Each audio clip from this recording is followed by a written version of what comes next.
बहुत स्वागत है एक बार फिर से आप सभी का आपके अपने कार्यक्रम सिंगरौली जंक्शन में। आप सुन रहे हैं रेडियो ऊर्जा FM 89.6 ऊर्जा धानी आपकी वाणी। मैं हूं आपका होस्ट एंड दोस्त आरजे आशीष और कार्यक्रम सिंगरौली जंक्शन में अगर आप हमारे साथ लगातार जुड़े हुए हैं तो बहुत धन्यवाद, आपको ढेर सारा प्यार। अगर आप हमसे इस कड़ी इस घंटे में जुड़ रहे हैं तो करता हूं आप सबका तहे दिल से स्वागत। और आज के इस बहुत ही प्यार से कार्यक्रम में हम करने वाले हैं ढेर सारी बातें जल संरक्षण की। वाटर कंजर्वेशन हमारे लिए, हमारे भविष्य के लिए और हमारे आज, हमारे कल और हमारे आने वाले कल के लिए क्यों जरूरी है, इस पर ढेर सारी चर्चाएं करने के लिए हमारे साथ आज जुड़े हुए हैं श्री मनोज कुमार बाथम जी, जो कि पदस्थ हैं कार्यपालन यंत्री ग्रामीण यांत्रिकी सेवा विभाग में। और आज आपके साथ जुड़कर ढेर सारी बातें वाटर कंजर्वेशन पर करने वाले हैं। तो आइए सबसे पहले तो अपने आज के हमारे गेस्ट का स्वागत कर लेते हैं। मनोज जी, आपका बहुत स्वागत है हमारे आज के इस कार्यक्रम में। कैसे हैं आज आप सर? धन्यवाद, बहुत अच्छे हैं सर। सबसे पहले तो हम आपकी ही यात्रा से शुरू करना चाहेंगे। सर, स्टडी से लेके जॉब करियर तक कैसी रही आज तक की आपकी यात्रा सर? काफ़ी स्ट्रगल रहा। जहाँ तक एजुकेशन का है, डिप्लोमा किया था, BSc भी किया था, ग्रेजुएशन किया, फिर उसके बाद में इंजीनियरिंग साइड में भी किया जी। देन उसके बाद में अन्य विभागों में भी जॉब किया, फिर लास्ट में अल्टीमेटली ग्रामीण यांत्रिकी सेवा में नियमित रूप से कार्य कर रहा हूँ। जी सर, कितने वर्ष हो गए आपको इस विभाग में कार्य करते हुए? मेरे को लगभग 27 वर्ष हो चुके हैं ग्रामीण यांत्रिकी सेवा में कार्य करते हुए। और सर सिंगरौली में आप कब से हैं? सिंगरौली में मैं 2023 में आ गया था जी। और सर सिंगरौली आकर और यहाँ का अब तक जो चेंजेस हो रहे हैं उसमें आपको कैसा लग रहा है सर, सिंगरौली के हिसाब से देखने में? अगर आपको, जैसा कि नाम ही है ऊर्जा धानी, तो जी। काफ़ी पावर प्लांट्स और प्रोजेक्ट वगैरह औद्योगिक क्षेत्र के आधार पर जो है काफ़ी अच्छा है, वातावरण माहौल अच्छा है, तो उस हिसाब से ठीक है। ओके। तो सर यहाँ पर चलिए हम अपने मेन मुद्दे पर आते हैं। वाटर कंजर्वेशन यानी जल संरक्षण का महत्व क्या है? आजकल सब जानते तो हैं कि वाटर कंजर्वेशन क्या है, जल संरक्षण क्या है, मगर इसका महत्व क्या है? और सिंगरौली जैसे औद्योगिक क्षेत्र में यानी इंडस्ट्रियल सेक्टर में इसका महत्व और ज़रूरी क्यों हो जाता है सर? जैसा कि वाटर कंजर्वेशन, जल संरक्षण पानी की आवश्यकता को देखते हुए उसकी उपयोगिता सही तरीके से होना चाहिए, उसकी बर्बादी ना हो, उसको नियमित और थोड़ा टेक्निकल रूप से उसका उपयोग हो। उपयोगिता यदि उसकी देखते हुए किया जाए, वॉचफुल की जाए, तो हमें भविष्य के लिए काफ़ी कुछ हमें संरक्षण का मार्ग प्रदर्शित होता है। जी। तो सर यहाँ पर जैसे हम बात कर रहे हैं औद्योगिक क्षेत्र है, तो औद्योगिक क्षेत्र में काफ़ी बार ऐसा होता है कि वाटर पोल्यूशन भी काफ़ी देखने के लिए मिलता है।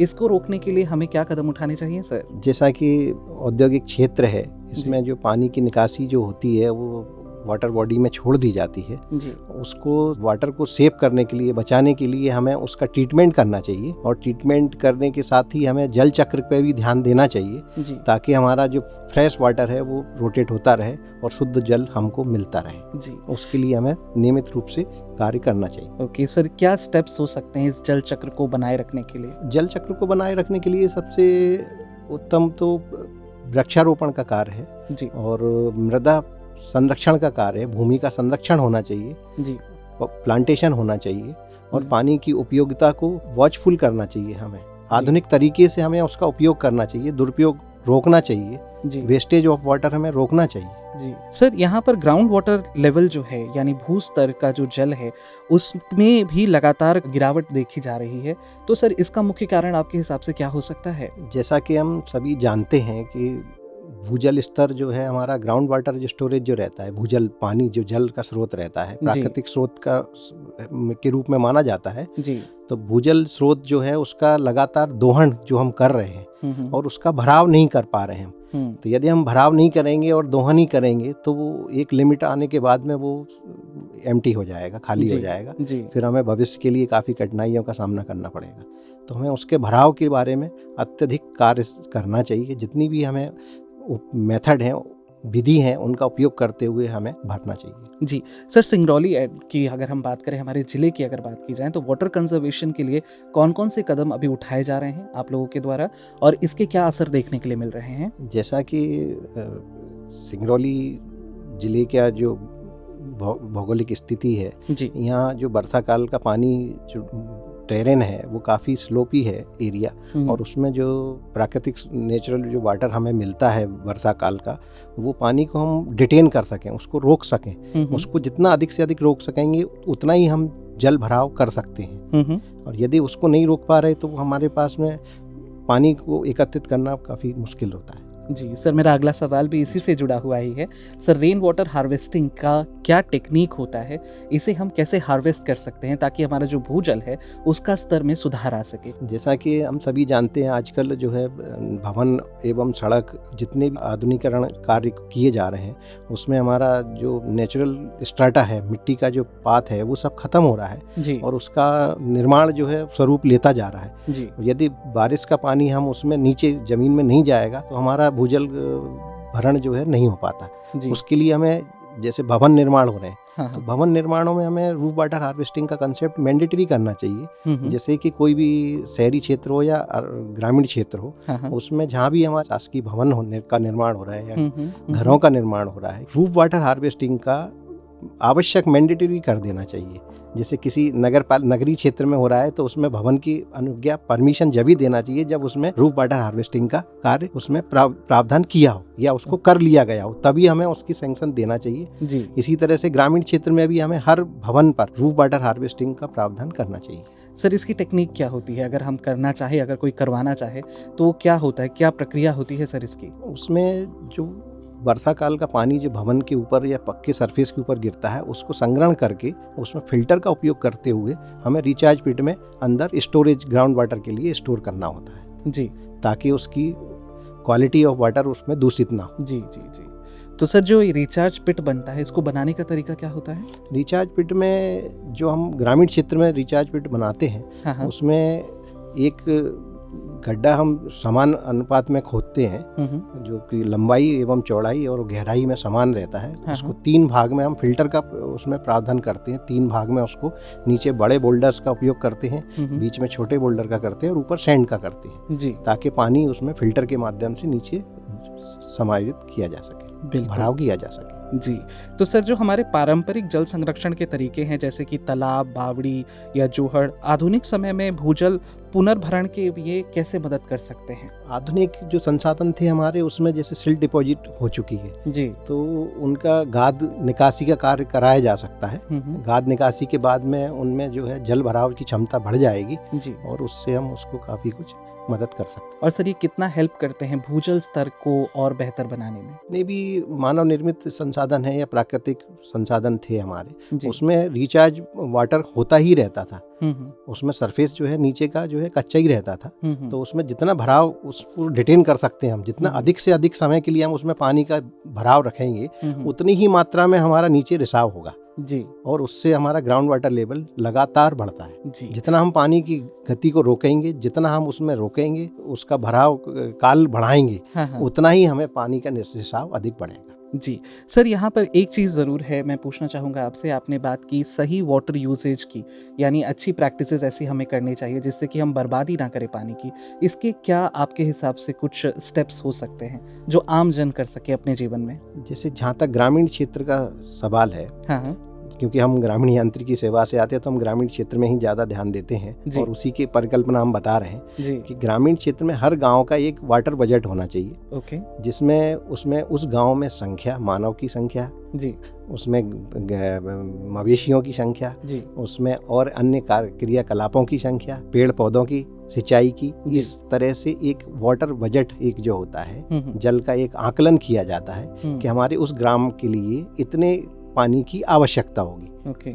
नहाने के लिए कितना, पीने के लिए कितना, दैनिक उसमें उपयोग में कितना, तो इसके आधार पर हमको एक मानवीयता के आधार पर उस गांव में इटसेल्फ एक ऐसी अवधारणा लगना चाहिए कि हमें भाई इतना लीटर पानी हम बर्बाद कर रहे हैं या उपयोग करते हैं, उस मान से हमारा 1 माह का, 1 साल का कितनी संरचनाओं का हमें निर्माण करना चाहिए, कितना हम बचाव करें ताकि हमारा वो चक्र जो है बैलेंस रहे जी।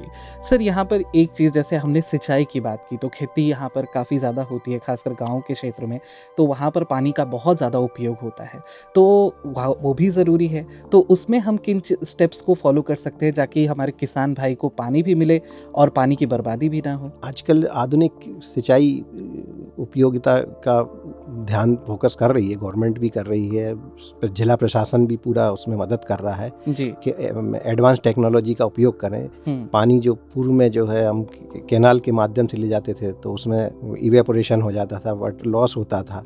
आजकल पाइप केसिंग का काम कैनाल से हम ले जा रहे हैं पानी को, ताकि इवेपोरेशन और उसमें पानी का चरण ना हो जी।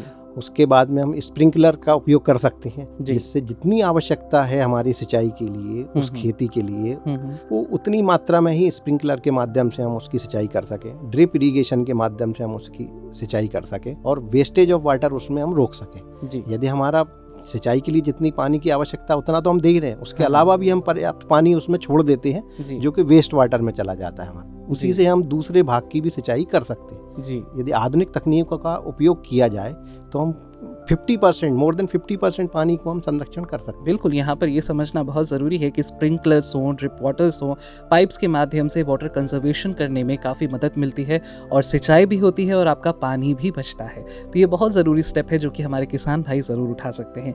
सर, वेस्ट वाटर मैनेजमेंट की हम बातें करते हैं, हर हाउस होल्ड से ग्रे वाटर निकलता है, कई सारे ऐसा पानी होता है जो कि बिल्कुल वेस्ट चला जाता है।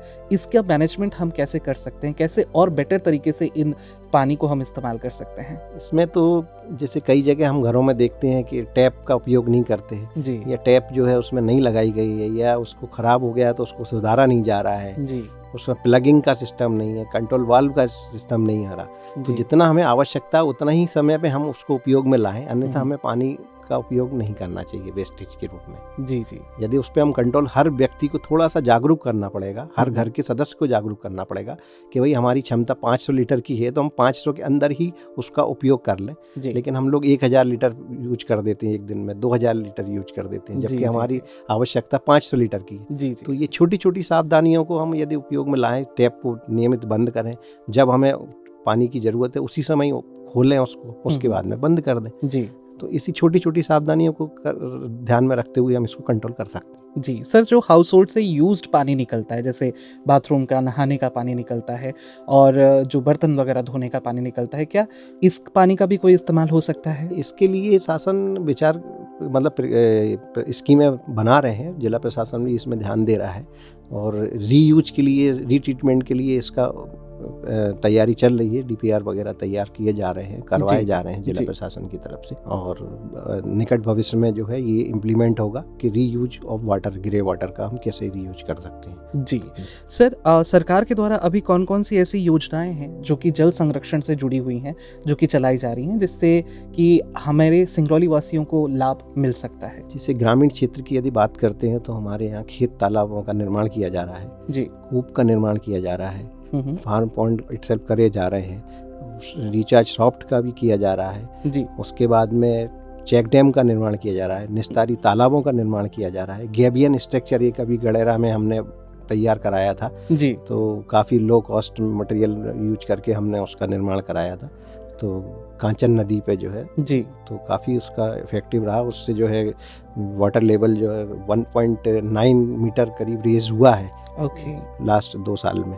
अच्छा जी, यहाँ का जो सर्वे रिपोर्ट हमारे को जो प्राप्त हुई है जी, ग्राउंड वाटर सर्वे, उसके अकॉर्डिंग जो है 1.9 मीटर जो है वाटर टेबल उस क्षेत्र का राइज किया है। यदि हम इसी तरह से छोटे छोटे स्ट्रक्चरों को वहाँ बनाएं, निर्मित करें और पानी को डिटेन करें और पानी को रोकें, तो हमारा निश्चित रूप से ग्राउंड वाटर जो है टेबल बढ़ जाएगा। सर, हमारे सिंगरौली में काफ़ी सारी नदियाँ हमारे सिंगरौली से होकर निकलती हैं, काफ़ी सारे तालाब हमें देखने के लिए मिलते हैं।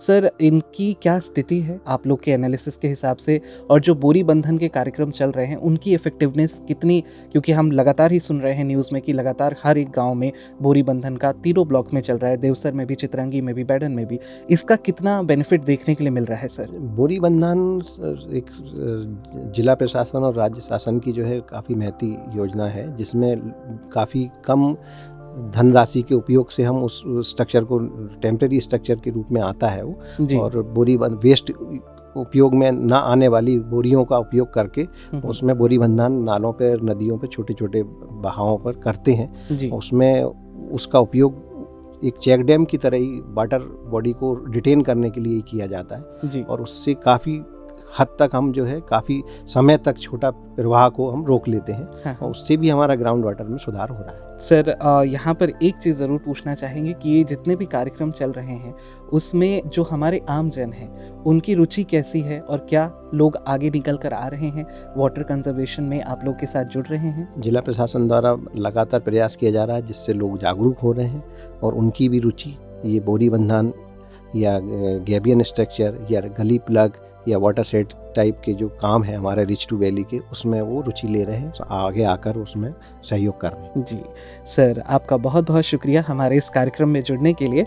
आप हमारे रेडियो ऊर्जा के माध्यम से हमारे श्रोताओं तक, हमारे जो लिसनर्स हैं या फिर जो सिंगरौली के आम जनता है सिंगरौली सोनभद्र की, अगर आप उनको कोई संदेश देना चाहें तो प्लीज़ दीजिए। मैं सभी सिंगरौली वासियों को निवेदन करूंगा, आग्रह करूंगा कि जल का उपयोग किफ़ायती रूप से करें, ध्यानपूर्वक करें, वेस्टेज ना करें, पानी का दुरुपयोग ना करें और उसको बर्बादी से यदि देख भी रहे हैं तो उसमें मदद करें कि किसी भी तरह से इसका अपन बचाव कर सकें। बहुत बहुत आपका धन्यवाद हमारे साथ इस कार्यक्रम में जुड़ने के लिए और जल संरक्षण पर इतनी ढेर सारी बातें हमारे साथ साझा करने के लिए। अगर आपके भी कोई प्रश्न है हमसे पूछने के लिए या आप मनोज जी से पूछना चाहते हैं तो ज़रूर हमें लिख दीजिए। हमारे social media handles YouTube, Instagram, Facebook, Twitter, X, हर जगह आपको रेडियो ऊर्जा का पेज मिलेगा। इस पेज को फॉलो करके आप अपने ढेर सारे सवाल हम तक पहुँचा सकते हैं। अगर आप मुझसे पर्सनली जुड़ना चाहते हैं तो आप मुझे कनेक्ट कर सकते हैं मेरी इंस्टाग्राम ID RJ Ashish 896 पर, या फेसबुक पर आप हमें RJ Ashish की ID पर कनेक्ट कर सकते हैं। हमारे ऐप ऊर्जा FM 89.6 को जरूर डाउनलोड कर लें। यह ऐप पूरे भारत में कहीं भी आपको अपने फेवरेट प्रोग्राम्स और RJ से जुड़े रखता है।